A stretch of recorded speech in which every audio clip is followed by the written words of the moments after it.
में एक्शन कहां पर हो रहा है, खबरों के दम पर, और बाजार खुलने के बाद कहां पर एक्शन बढ़ा है, ये तमाम अपडेट लेकर हमारे साथ जुड़ गए हैं हमारे सहयोगी गौरव, मार्केट एट 3 लेकर।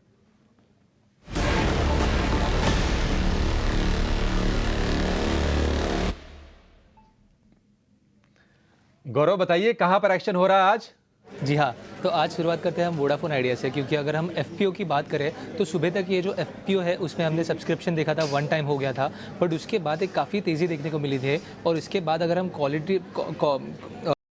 क्वालिफाइड इन्वेस्टर्स की बात करें तो उसमें हमें कहीं पे काफ़ी तेज़ी देखने को मिली है। और इसी के चलते हुए अगर हम वोडाफोन आइडिया के शेयर की भी बात करें तो उसमें थोड़ा हमें बदलाव देखने को मिला है। हालांकि शेयर जो है वो 3% से डाउन है, बट हमें ये भी भूलना ज़रूरी नहीं है कि 10 to 11 रुपीज़ का ये जो एफपीओ का रेंज है, और इसी के चलते हुए हमें एक वोडाफोन आइडिया पे भी नज़र रखनी काफ़ी ज़रूरी है। अगली बात करते हैं भारतीय एयरटेल की, क्योंकि कंपनी ने फिलहाल में ही एक इंटरनेशनल पैक जो है वो लॉन्च किया है और उसकी प्राइस जो है वो 133 रुपीज़ की होने वाली है। इसके चलते हुए हमें 184 जो कंट्रीज़ है उसमें एक्सेस मिलेगा भारतीय एयरटेल के सर्विसेज का, और इसी के चलते हुए हमें एक तेज़ी देखने को मिली थी भारतीय एयरटेल के शेयर में भी। अगली बात करते हैं स्टर्लिंग एंड विल्सन की, क्योंकि इस कंपनी ने काफ़ी स्ट्रॉन्ग नंबर जो है वो रिकॉर्ड किया है Q4 के लिए। अगर हम रेवेन्यू की बात करें तो 12 टाइम्स ज़्यादा बढ़ा है रेवेन्यू, अभी 1178 करोड़ पे है ये जो रेवेन्यू है वो। नेट प्रॉफिट जो था वो 10.4 करोड़ का कंपनी ने रजिस्टर किया था, जो कि पिछले साल में इसी सेम क्वार्टर में नेगेटिव में था 400 करोड़ में। और अगर एबिटा की भी बात करें तो उसमें भी एक प्रॉफिटेबिलिटी देखने को मिली थी, जो पिछले हमने इसी क्वार्टर में नेगेटिव देखने को मिला था। इसी के साथ साथ कंपनी ने गाइडेंस भी दिया है कि आगे जाके एक बड़ा ऑर्डर आने की काफ़ी ज़्यादा चांसेस है नाइजीरिया जैसे कंट्रीज से, और इसी के चलते हुए हमें तेज़ी देखने को मिली थी इस स्टॉक में भी।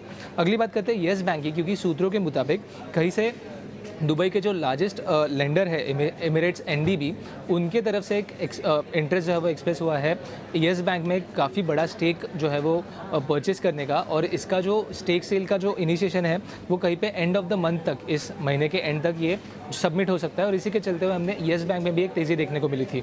और आखिर में बात करते हैं परसिस्टेंट की, क्योंकि अगर हम Q4 के नंबर्स की बात करें तो सीसी टर्म्स में, मतलब कांस्टेंट करेंसी टर्म्स में अगर हम बात करें तो 3.4% की ग्रोथ देखने को मिली थी, जबकि एस्टिमेट था 3.5% का।